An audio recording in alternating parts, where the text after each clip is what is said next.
12వ అధ్యాయం భక్తుల సాంగత్యంలో శ్రీమద్ భాగవతం పఠనం. దీని పేరేంటి? భక్తుల సాంగత్యంలో శ్రీమద్ భాగవత పఠనం అంట. దీన్నే శ్రీల భక్తి సిద్ధాంత సరస్వతి ఠాకూరు ఏమంటారంటే కృష్ణ కథ అంటే భగవంతుడి గురించి లేదా కృష్ణుడి గురించి లేదా భక్తుల గురించి చెప్పినా కూడా అది కృష్ణ కథే, ముఖ్యంగా శుద్ధ భక్తులు. కాబట్టి భక్తుల సాంగత్యంలో శ్రీమద్ భాగవత పఠనం అనేది చాలా ముఖ్యం. మనం చూస్తే చైతన్య మహాప్రభు ముఖ్యంగా 5 చెప్పారు. మనకి 5 అంశాలు సాధకులకి ముఖ్యమైన అంశాలుగా చెప్పారు. ఎవరికైనా తెలుసా 5 అంశాలు? సాధకులకి ముఖ్యమైన 5 అంశాలు ఏంటో తెలుసా ఎవరికైనా? చైతన్య మహాప్రభు చెప్పింది 5 అంశాలు చేయాలని సాధనలో. ధామవాసం, మధుర నివాసం అంటారులే, కానీ ధామవాసం, మధుర నివాసం ఏదైనా పర్లేదు. మధురావాసం, తర్వాత మధురావాసం, ఇంకా మధురావాసం, హరినామం అంటే జపం, కీర్తన ఇవంతా. తర్వాత శ్రీ విగ్రహారాధన, ఇంకా భాగవత పఠనం, భాగవత శ్రవణం, పఠనం, భాగవతం. ఎన్ని? 4 అయినాయి.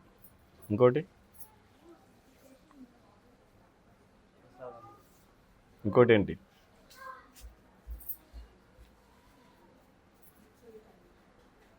వైష్ణవ సేవ. వైష్ణవ సేవ కదా. ధామవాసం 5 వచ్చినాయి కదా. హరినామం, భాగవతం, వైష్ణవ సేవ, అది సత్సంగం. వైష్ణవ సేవ అంటే సత్సంగం, ముఖ్యంగా చెప్పాలంటే సత్సంగం, శ్రీమద్ భాగవతం, శ్రీ విగ్రహారాధన. 5 వచ్చినాయా? ఈ 5 ముఖ్యమైనవి అంట. కాబట్టి మనం ఏదైనా ఎప్పుడైనా ఏం చేయాలో తెలియనప్పుడు ఏం చేయాలంటే ఈ 5 అంతే. ఈ 5 గురించి ఆలోచించాలి, ఏం చేయాలో తెలిసిపోద్ది. ఏంటి? 1, ఖాళీగా ఉండడం అనేది ఉండదు అసలు భక్తులకి. ఒకవేళ ఏమీ లేకపోతే ఈ 5 గోడ మీద రాసి పెట్టుకోండి ఏం చేయాలో. అందులో ఏదో ఒకటి చేయొచ్చు మనం. భాగవతం తీసి చదవచ్చు, లేదా చైతన్య చరితామృతం తీసి చదవచ్చు, లేదా సత్సంగం లేదు, భక్తులను కలవలేదు కదా, చాలా రోజులైంది, ఏమి చేయాలనిపించలేదు అనుకోండి, అప్పుడు ఏం చేయాలి? అందుకని ఫస్ట్ రాసుకోవాల్సిన సత్సంగం అంటే భక్తుల సాంగత్యం, వైష్ణవ సాంగత్యం. మనకి ఏమీ తెలియట్లేదు అనుకోండి, గందరగోళంగా జీవితం, గందరగోళం, వెళ్ళి వైష్ణవుల దగ్గరికి వెళ్ళిపోవడం. ఈ 5 చాలా ముఖ్యమైన అన్నమాట. సత్సంగం, శ్రీమద్ భాగవతం, శ్రీ విగ్రహ ఆరాధన, ధామవాసం, హరినామం. అందులో మనం ఇక్కడ ఏం చదువుతున్నాం? సత్సంగం, సాంగత్యంలో శ్రీమద్ భాగవత పఠనం అంట. అదే అందుకే మనకి ప్రభుపాద ఈ పఠనమే మనం ఏం చేస్తాం? ప్రతిరోజు ఉదయం మంగళవారం తర్వాత 7:30, 8, 8:15, 8:30 వాళ్ళ టయాన్ని బట్టి ప్రతి మందిరంలో భాగవత ప్రవచనం ఉంటుంది ప్రతిరోజు. అందుకే ఎవరైతే భక్తులు చక్కగా పురోగమించాలనుకున్న వాళ్ళు ఖచ్చితంగా చదవాల్సింది ఏంటి? నిజానికి భగవద్గీత కూడా కాదు, భాగవతం. భగవద్గీత తెలిసి ఉండాలి ఖచ్చితంగా, అందుకే మొదట్లో చదవమంటాం. కానీ భాగవతం నిజంగా భక్తిలో పురోగమించాలంటే ఖచ్చితంగా చదవాల్సింది ఏంటంటే శ్రీమద్ భాగవతం. భాగవతం తర్వాత స్టడీయే, లేదా దాంతోపాటుగా ఉండే చదవాల్సింది ముఖ్యంగా ఇంకేంటి? చైతన్య చరితామృతం. అందుకే ప్రభుపాద ఉన్నప్పుడు కూడా, లేదా ఇప్పటికి కూడా భక్తులు శ్రీమద్ భాగవత వితరణకి చాలా ప్రాధాన్యత ఇస్తారు. అంటే భాగవతం అమ్మడానికి, అందరికీ వితరణ చేయడానికి ప్రయత్నం చేస్తారు. అది చాలా ముఖ్యమైనది. ఎందుకంటే భాగవతం అంటే కృష్ణుడు, కృష్ణుడు అంటే భాగవతం. అయినప్పటికీ కూడా చాలామంది శ్రీమద్ భాగవతాన్ని 1, 2 సార్లు చదివినా కూడా, కృష్ణుడితో ఉన్నా కూడా, అంటే భాగవతం చదివినా కూడా వైరాగ్యం రాదు. అంటే అర్థం ఏంటి?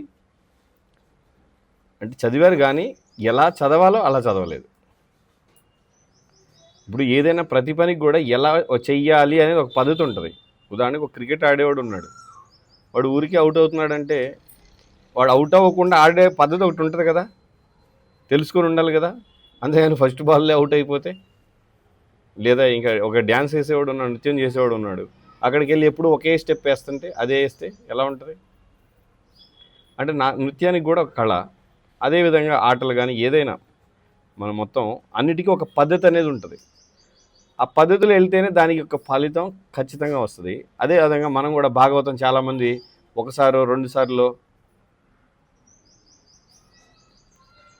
చదువుతున్నాం, చదివినా కూడా మనకి వైరాగ్యం రావట్లా.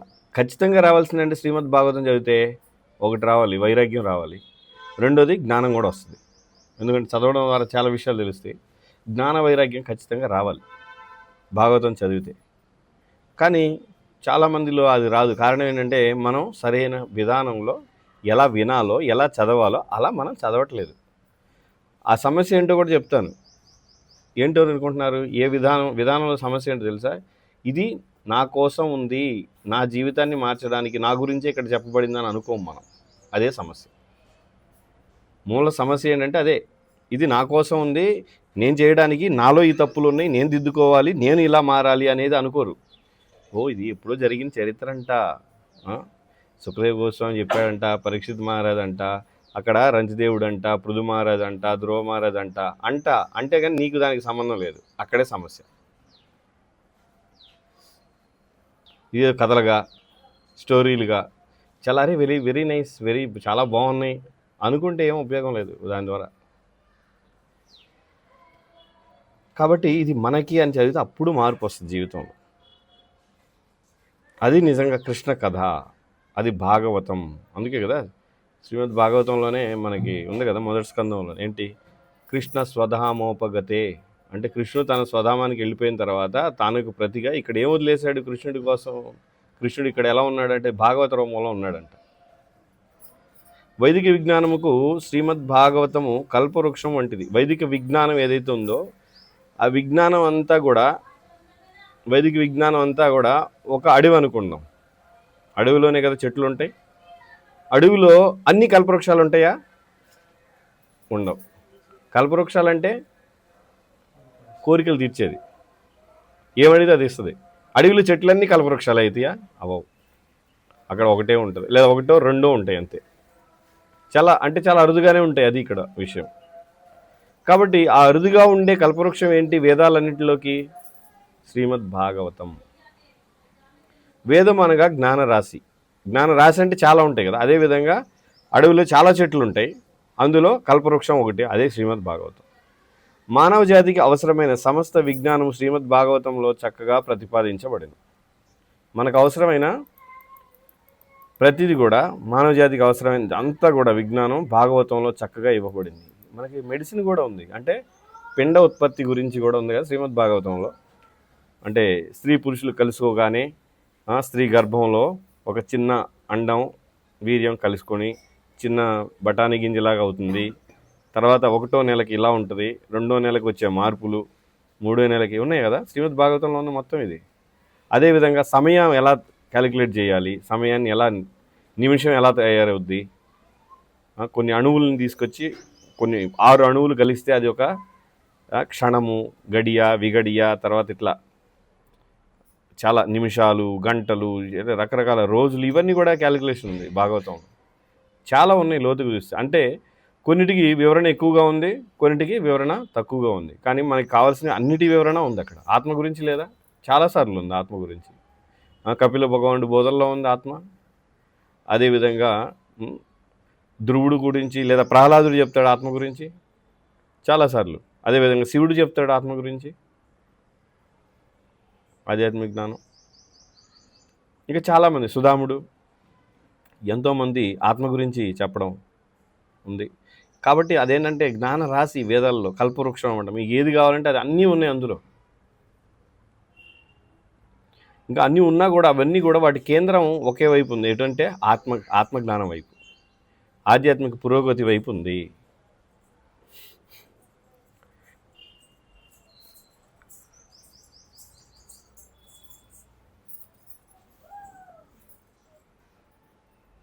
వైదిక సాహిత్యంలో సామాజిక శాస్త్రము, రాజనీతి, వైద్యము, ధనుర్విద్య వంటి వివిధ శాఖలకు సంబంధించిన విజ్ఞానం కలదు.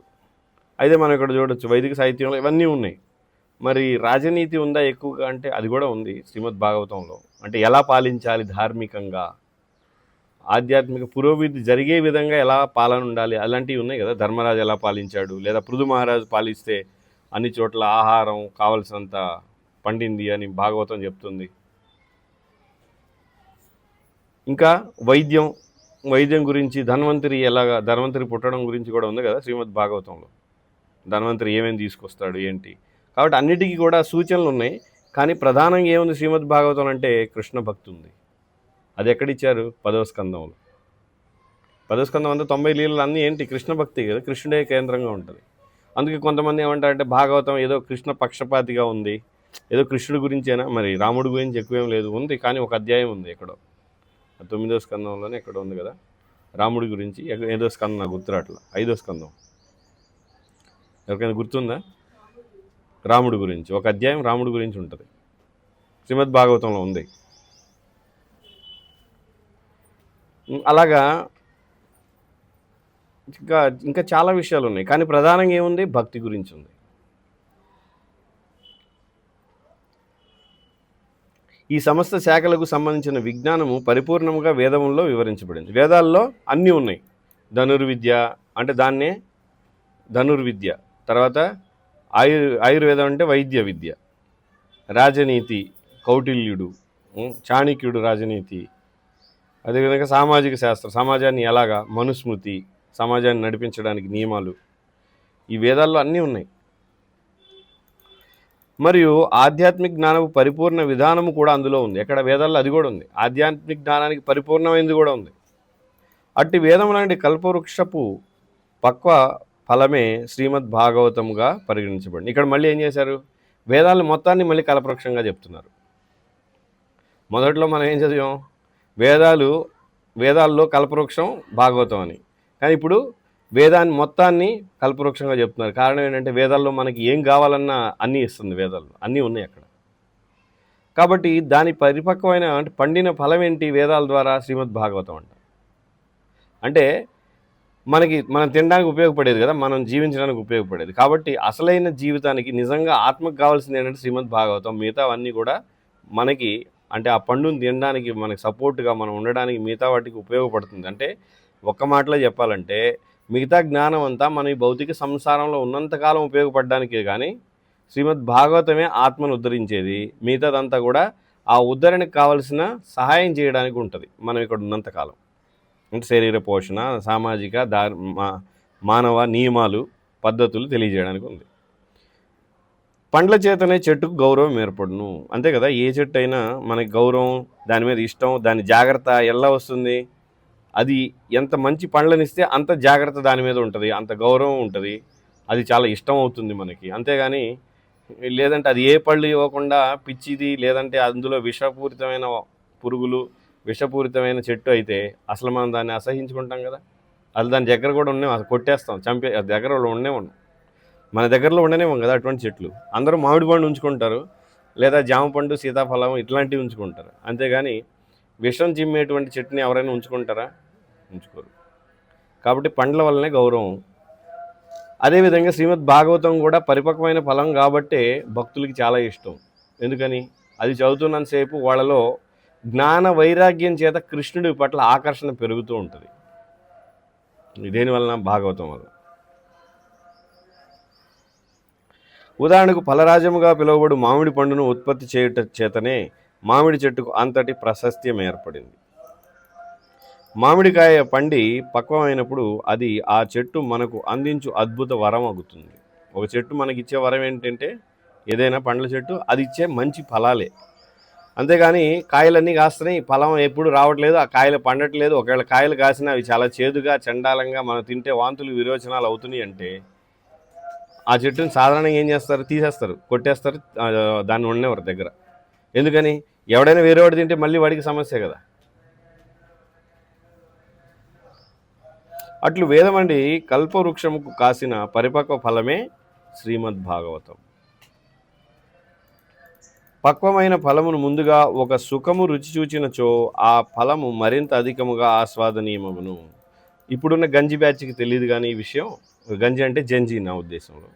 గంజి బ్యాచ్కి తెలియని విషయం ఏంటంటే జామకాయలు, అదేవిధంగా మామిడికాయలు, వీటిని చిలకలు కొడుతూ ఉంటాయి. ఇప్పటికి కూడా మామిడికాయని కూడా చిలకలు తింటుంటాయి. మామిడికాయని, జామకాయని చిలకలు తింటాయి. ఇక్కడ సుఖం అంటే ఏంటి? చిలక. రుచి చూచించు ఆ ఫలం ఏమవుతుంది మరింత, అంటే వాటికి తెలుసంట ఆ చిలక్కి ఏది బాగా తీయగా ఉంటుందో తెలిసి, అంటే అదేంటి దాని వాసన బట్టి దాన్ని కరెక్ట్గా ఏది తీయగా ఉంటుందో దాన్నే అది చిలక కొట్టిన జామ పండు లేదా ఇంకా మామిడి ఇంకేదైనా పండు. కాబట్టి ఎప్పుడైతే అది కొడుతుందో అంటే అర్థం ఏంటి? ఇది మంచి రుచికరమైంది అని అర్థం. రుచికరమైంది ఏదైతే అందుకే చిలక కొట్టిన జామ పండు చాలా బాగుంటుంది అని మనకి తెలుసు అనమాట. గంజిగాళ్ళకి తెలియదు కానీ గంజి బ్యాచ్కి అంటే ఇప్పుడు వాళ్ళకి ఎవరికి తెలియదు కదా. మరి చూస్తారేమో బహుశా వీడియోలో చూస్తారు, నిజంగా చూడరు. కానీ పూర్వం అయితే నిజంగా నేనైతే చూశాను. చిలక కొట్టడం, తినడం, చెట్ల మీద వాడడం ఇవన్నీ చూశాను.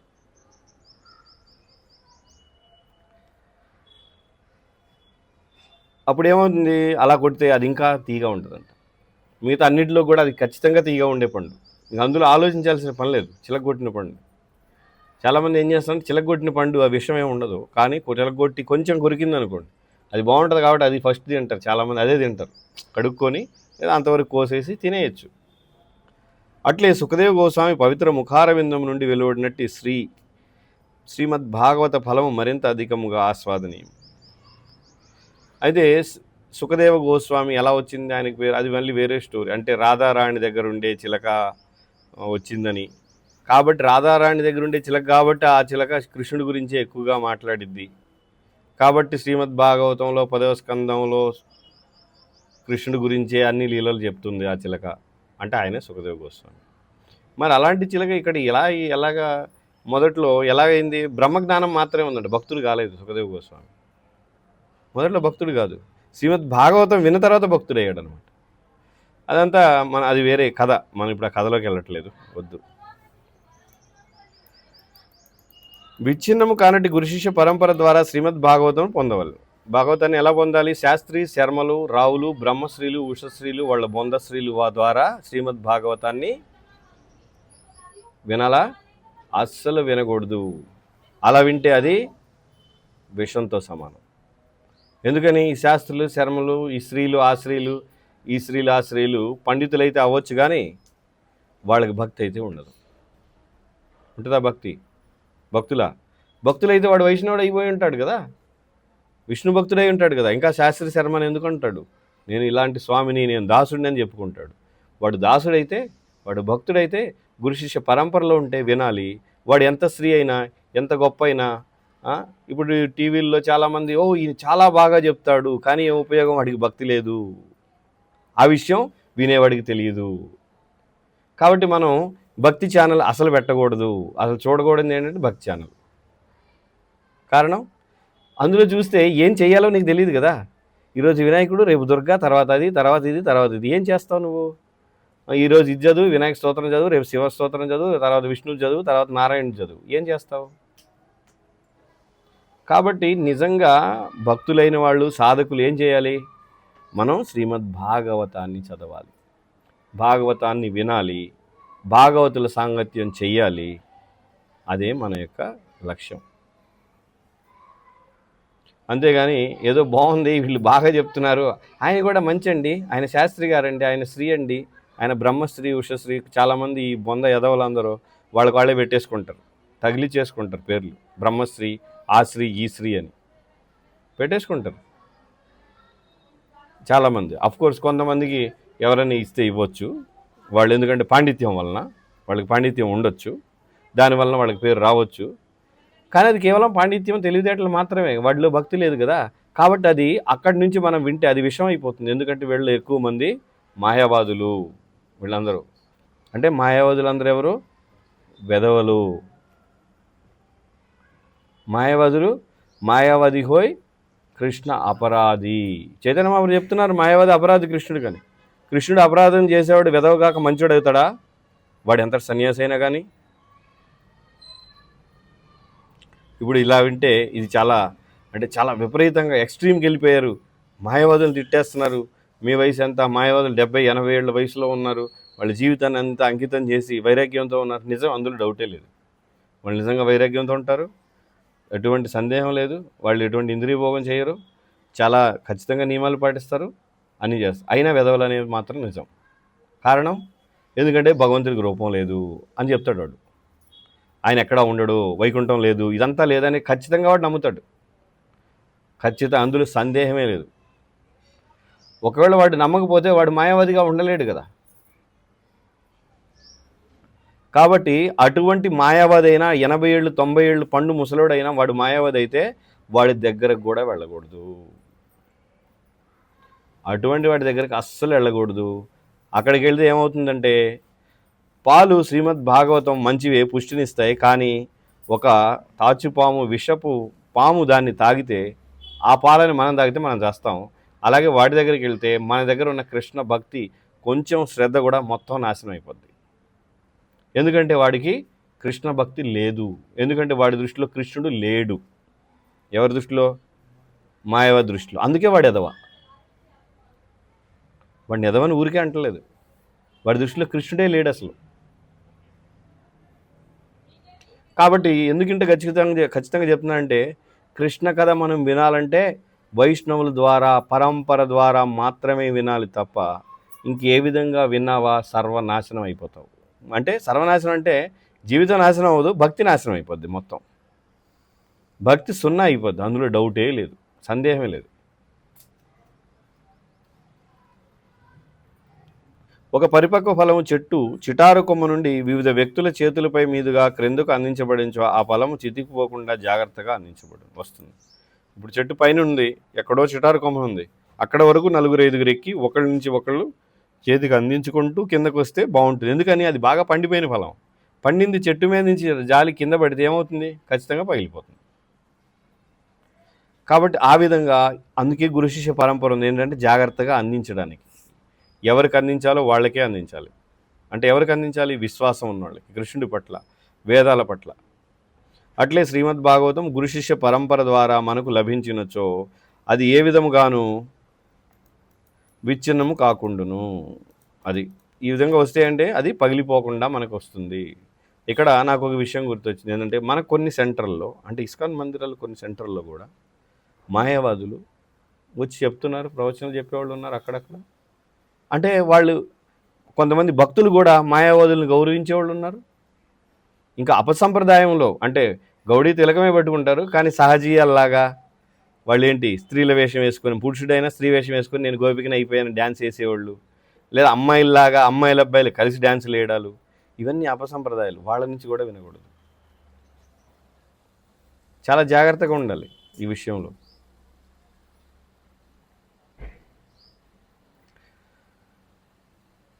ఇట్లే శ్రీమద్ భాగవతం గురు శిష్య పరంపర ద్వారా మనకు లభించో అది ఏ విధంగానూ విచ్ఛిన్నం కాదు. ఆధ్యాత్మిక జ్ఞానము సాధించుటకు గురు శిష్య పరంపరయే సరి అయిన విధానముగా భగవద్గీతలో తెలుపబడింది. ఏంటది? 4వ అధ్యాయం 2వ శ్లోకం. ఏవం పరంపరా ప్రాప్తమిమం రాజర్షియో విదు అని కృష్ణుడు చెప్తున్నాడు. కానీ దీన్ని కూడా పట్టించుకోరు చాలామంది. ముఖ్యంగా అందుకే ఎవరైతే భక్తులకు వస్తారో, కొత్తగా ఉన్న భక్తులు ఏం తెలుసుకోవాలంటే తత్వం తెలుసుకోవాలి, జ్ఞానం తెలుసుకోవాలి. ఎవరి నుంచి వినాలి, భక్తిలో నియమాలు ఏంటి, ఉన్నత భక్తులతో ఎలా వ్యవహరించాలి, ఏంటి, వాళ్ళతో ఎలా మాట్లాడాలి, ఎలా ప్రశ్నించాలి, మనం చేయాల్సిన విధి నియమాలు ఏంటి, ఇవన్నీ తెలుసుకోవాలి మొదట్లో. అంతేగాని కేవలం హరినామం నేను చేస్తున్నాను, 16 మాలలు చేస్తున్నాను, 4 నియమాలతో అయిపోలేదు భక్తి అంతా. పురోగమించాలంటే ఇవన్నీ తెలిసి ఉండాలి. అట్టి జ్ఞానము గురు పరంపర ద్వారా శాస్త్రముల వాస్తవ ప్రయోజనము నెరిగిన ప్రామాణికుల ద్వారా మాత్రమే అందించబడవలెను. కాబట్టి శాస్త్రాల నిజమైన ప్రయోజనం ఏంటి? ఆధ్యాత్మిక జ్ఞానం. శాస్త్రాల నిజమైన ప్రయోజనం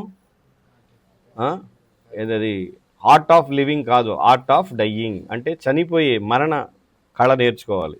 జీవించే కళ లేదు, ఎందుకంటే జీవితం లేదుగా ఇక్కడ. మనం ఏదో ఒక రోజు పోయేవాళ్ళమే. కాబట్టి జీవించే కళ, ఆర్ట్ ఆఫ్ లివింగ్ ఏం లేదు. అది నాన్ సెన్స్, అది మూర్ఖత్వం. శాస్త్రం చెప్తుంది కూడా ఎలా చనిపోవాలనేదే. అఫ్కోర్స్ అలా అని శాస్త్రం ఎలా బ్రతకాలో చెప్పట్లేదు అనేది ఏం లేదు, చెప్తుంది.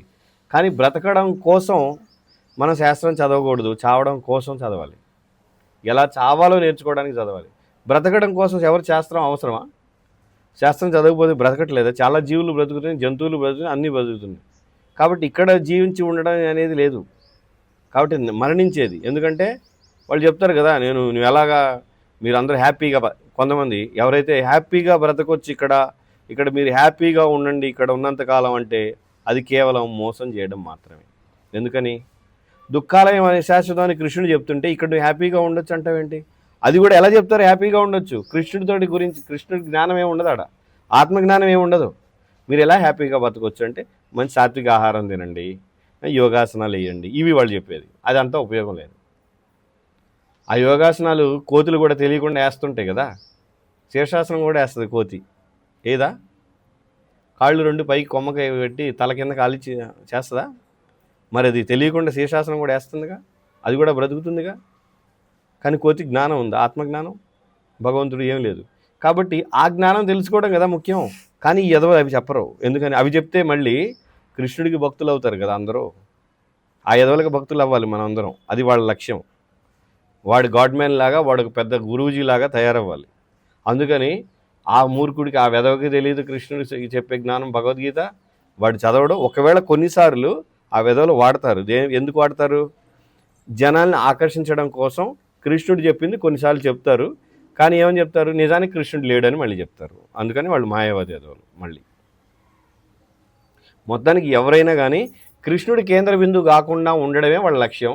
వాడు కేంద్రంగా ఉండడమే లక్ష్యంగా వాళ్ళు దొంగ ఎదవలు, దొంగ స్వాములు, దొంగ గురువులు, దొంగ అవతారాలు ప్రచారం జరుపుతూ ఉంటాయి అన్నమాట. కాబట్టి భాగవతం మాత్రం ఖచ్చితంగా పరంపర ద్వారా మాత్రమే వినాలి.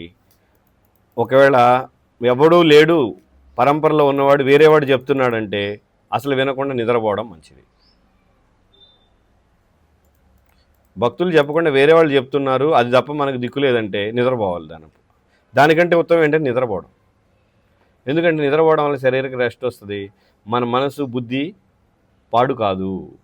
కానీ మాయావాదం వింటే పాడైపోతుంది. అలాని ఇక్కడ ఏదో జీవితం అంతా నిద్రపోమన్న ఉద్దేశం కాదు, వాళ్ళ నుంచి దూరంగా ఉండాలి అనేది ఇక్కడ ఉద్దేశం. ఎవరు? అవైష్ణవుల నుండి. అవైష్ణవ ముఖోద్గీర్ణం పూతహరికదామృతం శ్రవణం నైవ కర్తవ్యం సర్పోచ్చిష్ట పయోయదా. కాబట్టి అవైష్ణవుల నుండి పూత హరికథ. హరికథ అంటే మంచిది, అంటే కృష్ణ కథ. పూత హరికథ అంటే ఏంటి? దానికి పూత కోటింగ్ వేశారు. ఎటువంటిది? విషంతో నింపేసింది కథ అది. కాదు, శ్రవణం నైవ కర్తవ్యం. శ్రవణం వినకూడదు అసలు. ఎలాంటిది? సర్పోచ్చిష్ట. పాము తాగిన పాలు ఎలాంటి విషమో ఇది కూడా అలాంటి విషమే. శ్రీమద్ భాగవతమును ఆత్మసాక్షాత్కారం పొందిన భాగవతుడు అను వ్యక్తి ముఖపద్మము ద్వారా అధ్యయనం చేయవలని శ్రీ చైతన్య మహాప్రభు ఆదేశించను. భాగవత పరకీయ భాగవత స్థాని చైతన్య అంటే భాగవతం చదవాలి. ఎక్కడ? భాగవతుడి దగ్గర చదువుకోవాలి, వాళ్ళ నుంచి వినాలి, భక్తుడి నుంచి వినాలి. భాగవతుడు అనగా దేవాదేవునితో సంబంధం కలిగిన వాడు అని అర్థం. భాగవతుడు ఏంటంటే భగవంతునితో సంబంధం ఉన్నవాడు, కృష్ణుడితో సంబంధం ఉన్నవాడు, లేదా విష్ణువుతో సంబంధం ఉన్నవాడు. అందుచేతనే కొన్నిసార్లు భక్తుడు భాగవతుడు అనబడును. ఇక్కడ ఒక ముఖ్యమైన విషయం చెప్పాలి. చాలామంది ఏంటంటే భాగవతులు చాలా సంప్రదాయాల్లో ఉన్నారు. ఉదాహరణకు శ్రీ వైష్ణవంలో కూడా మహాభాగవతులు ఉన్నారు, వాళ్ళు భక్తులే. కానీ ఎవరైతే ఒక పరంపర కట్టుబడి ఉంటారో వాళ్ళు ఏం చేస్తారంటే ఇతర పరంపరల్లో వాళ్ళని గౌరవిస్తారు, కానీ అది వినరు కూడా ఎక్కువ శాతం. ఇప్పుడు మన గౌడీ పరంపరలో భాగవతాన్ని మన ఆచార్యుల ద్వారా మనం వినాలి. ఉదాహరణ శ్రీ వైష్ణవ సంప్రదాయంలో రామాచార్య వాళ్ళ భాష్యాన్ని గౌరవించాలి మనం, ఎందుకంటే వాళ్ళు కూడా భక్తులే. కానీ మనం ఆ భాష్యాన్ని వినడం, దాన్ని ఆచరించడం మనం చెయ్యం. ఎందుకని? మనం ఆచరించడానికి మనకు ఒక పరంపర ఉంది. కాబట్టి ఖచ్చితంగా ఇతర సంప్రదాయ ఆచార్యుల్ని, వాళ్ళ భాష్యాన్ని మనం గౌరవించాలి. చదవడం కూడా తప్పులేదు, లేదా వాళ్ళు ఎలా వివరించారో కూడా చెప్పుకోవచ్చు. కానీ ఆచరణ మాత్రం ఖచ్చితంగా మన సంప్రదాయ ఆచార్యులు ఏదైతే ఇచ్చారో అది మనం ఆచరణలో పెట్టాలి. ఎందుకంటే నేను ఈ విషయం చెప్తున్నా, కొంతమంది అంటుంటారు, ప్రభుజీ నేను ఆ శ్రీ వైష్ణవుడు చెప్తున్నాడు వింటున్నాను అన్నాడు. కానీ వీళ్ళు ఏం చేస్తుంటారు? హరే కృష్ణ చేస్తారు. నువ్వు హరే కృష్ణ చేస్తున్నప్పుడు ఎవరి నుంచి వినాలి? గౌడీ వైష్ణవు నుంచి వినాలి. ఎందుకంటే నీ సాధన, నీ శ్రవణం అంతా ఒకే మార్గంలో ముందుకెళ్తుంది. కానీ అయితే వేరేది వినడం తప్పైతే ఏం కాదు, వినొచ్చు అప్పుడప్పుడు. కానీ ఎప్పుడూ వాళ్ళ నుంచి వింటూ ఇక్కడ హరే కృష్ణ చేస్తే అప్పుడు ఏంటంటే కొంచెం సందేహాలు ఎక్కువగా వస్తాయి వాళ్ళకి. వాళ్ళు ఏం అలా చెప్తున్నారు, నేను హరే కృష్ణ చేస్తున్నాను, వాళ్ళ విగ్రహారాధన కూడా ఈ భగవంతుడు ఆరాధన చేయాలంటున్నారు, మన ఇక్కడ విగ్రహారాధన ముఖ్యంగా చెప్పట్లేదు. లేదా ఇలాంటి సందేహాలు రాకుండా ఉండాలంటే మనం ఏ సంప్రదాయంలో ఉన్నామో అక్కడే వింటూ ఉండాలి. కొత్తగా వచ్చినప్పుడు మాత్రం ఖచ్చితంగా ఒకదాన్ని అంటిపెట్టుకుని ఉండడం మంచిది. అన్నిటి మీద తిరిగితే అందరూ వైష్ణవులే, అందరూ మంచివాళ్ళే, అందరూ భక్తులే, తప్పేం లేదు అందులో. కానీ ఏమైంది, సందేహాలు పెరిగిపోతాయి. ఏది ఆచరించాలో తెలియక కొన్నిసార్లు ఏమవుతుందంటే ఏది ఆచరించకుండా ఏదో ఊరికి హరినామం మాత్రం చేస్తారు, మిగతా అన్నీ వదిలేస్తారు. కాబట్టి ఆ ప్రమాదం ఉంది కనుక మనం ఒక పరంపరలో ఉన్నప్పుడు పరంపర నుండే వినాలి. భాగవతుడు అందుచేతనే కొన్నిసార్లు భక్తుడు భాగవతుడు అనబడును. అట్లే భగవానుతో గల భక్తి సంబంధమును వివరించు గ్రంథము కూడా భాగవతం అనబడును. కాబట్టి భగవంతుడి గురించి తెలియజేసేదాన్ని కూడా గ్రంథం కూడా భాగవతమే. శ్రీమద్ భాగవతం యొక్క నిజమైన రుచిని ఆస్వాదింపవలనని భాగవతులైన వారి నోటనే దానిని వినవలనని శ్రీ చైతన్య మహాప్రభు ఆదేశించారు. ముక్తుడుకు కూడా శ్రీమద్ భాగవతము ఆస్వాదనీయం. అంటే ముక్త పురుషుడు ఎవడైనా ముక్తి పొందిన జీవుడికి కూడా శ్రీమద్ భాగవతం ఆస్వాదింపదగిందంట.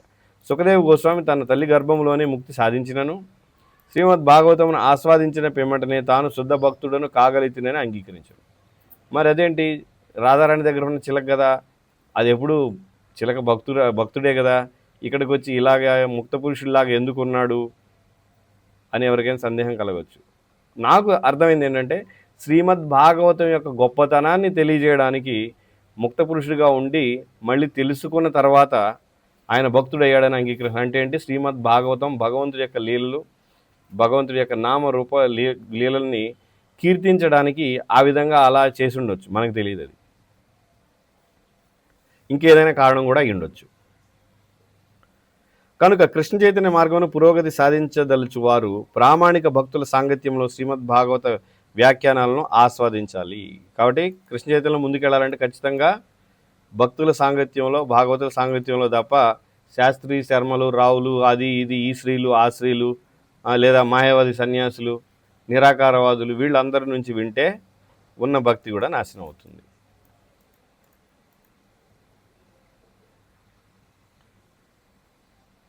శ్రీమద్ భాగవతంలో సుఖదేవ్ గోస్వామి తాను ఆరంభమున నిరాకార బ్రహ్మం పట్ల అధికముగా ఆకర్షింపబడినను తన తండ్రి అని వ్యాసదేవుని ముఖారవిందము నుండి దేవాదేవుని దివ్య లీలలను అంగీకరించిన పిమ్మట శ్రీమద్ భాగవతం వైపునకు అధికముగా ఆకర్షింపబడినట్లు అంగీకరించింది. సుఖదేవ్ గోస్వామి మొదట బ్రహ్మ జ్ఞానం ఉంది, అంటే నేను శరీరం కాదు ఆత్మనే జ్ఞానం ఉంది, ఇంకా మిగతా ఏం తెలియదు కృష్ణుడి గురించి అదంతా. కానీ ఎప్పుడైతే భాగవతాన్ని తండ్రి నుండి విన్నాడో కృష్ణుడి పట్ల ఆకర్షణ పెరిగి భక్తుడయ్యాడు. దీని భావం ఏమనగా వ్యాసదేవుడు కూడా ఆత్మసాక్షాత్కారమును పొందినట్టివాడు, దివ్య జ్ఞానంతో కూడి పరిణితి చెందిన రచనను పైన తెలిపినట్లుగా ముందుగా అతడు సుఖదేవ గోస్వామికి నేరుగా అందించను.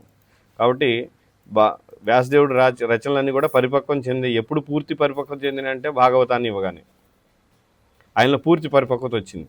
లేదంటే వేదాలు ఇచ్చాడు, అందులో కర్మకాండ ఉంది, అన్నీ కూడా ఏంటి కోరికలు తీర్చుకోవడానికి కర్మకాండ ఎక్కువ ఉంటుంది వేదాల్లో. 80% కర్మకాండే ఉంటుంది, ఇంకా 90% కూడా ఉండొచ్చు. కర్మకాండ అంటే ఏంటి, నీకు కోరిక ఉంటే దానికి తగ్గట్టుగా ఏం చేయాలి, నాకు అందమైన భార్య కావాలి, ఇదిగో ఈ పూజ చేయి, ఈ వ్రతం చేయి, లేదా మంచి భర్త కావాలి, ఈ వ్రతం చేయి, నేను కీర్తి ప్రతిష్టలు పొందాలి, ఈ వ్రతం, సంతానం కావాలి, ఇదిగో ఇది చేయి, లేదా ధనం ఎక్కువ కావాలి, అదిగో అది చేయి, లేదా ఇతరులు నేను హింసించాలి, అదిగో తంత్ర విద్య నేర్చుకో, బ్లాక్ మ్యాజిక్, వాళ్ళని చేతబడి అవి ఇవి, అది కూడా ఉన్నాయి శాస్త్రంలో. అందుకే కల్పవృక్షం అనమాట. ఓకే, ఇంతటితో ఆపుతాం, చాలు, 11:45 అయింది. ఎవరికైనా ఏమైనా ప్రశ్నలు ఉన్నాయా? ఇక్కడ మనం అసత్సంగం ఎవరి నుంచి వినకూడదు అనేది ప్రత్యేకంగా మాట్లాడాం. మనం అసత్సంగం చేయకూడదంటే ముఖ్యంగా భక్తులు కాని వాళ్ళ నుంచి కృష్ణుడి గురించి వినొద్దు అనేది ఇక్కడ ప్రధానంగా. లేదా కృష్ణుడే కాదు, లేదా వైదిక జ్ఞానం కూడా అభక్తుల నుండి వినకూడదు అనేది ఇక్కడ పాయింట్. అలాని అసత్సంగాన్ని ఎప్పుడు పూర్తిగా జీరో ఎప్పుడు చేయలేము, ఎందుకంటే మన శరీరం ఉన్నంతకాలం ఏదో ఒక అభక్తుడితో ఎప్పుడైనా మాట్లాడాలి, వాళ్ళని చూడాలి, అదంతా అసత్సంగం ఎలా అనుకుంటే చూస్తే. కానీ వాళ్ళతో ఎంతవరకు ఉండాలి అనేది ఆ నైపుణ్యం మనం నేర్చుకోవాలి, ఆ పరిపక్వత మనకు రావాలి. వాళ్ళతో అంతవరకు ఉంటే పర్లేదు, ఏం నష్టం లేదు. అందుకే ఇక్కడ మనం చెప్పింది ఏంది, చైతన్య మహాప్రభు కూడా ఎందుకు మనల్ని హెచ్చరిస్తున్నారు? అభక్తుల నుండి, మాయావాదులు, నిరాకారవాదులు లేదా నాస్తికులు, వాళ్ళ నుండి ఏ జ్ఞానం ఏది నేర్చుకోవద్దు, వాళ్ళతో ఉండొద్దు, వాళ్ళ నుంచి ముఖ్యంగా శాస్త్ర జ్ఞానాన్ని శ్రవణం చేయొద్దు. అది ఇక్కడ అంతే. అర్థమైందా? అంతే. సరే, శ్రీల రూప గోస్వామికి జై, శ్రీ చైతన్య మహాప్రభుకి జై, భక్తి రసామృత సింధుకి జై, శ్రీల ప్రభుపాదకి జై.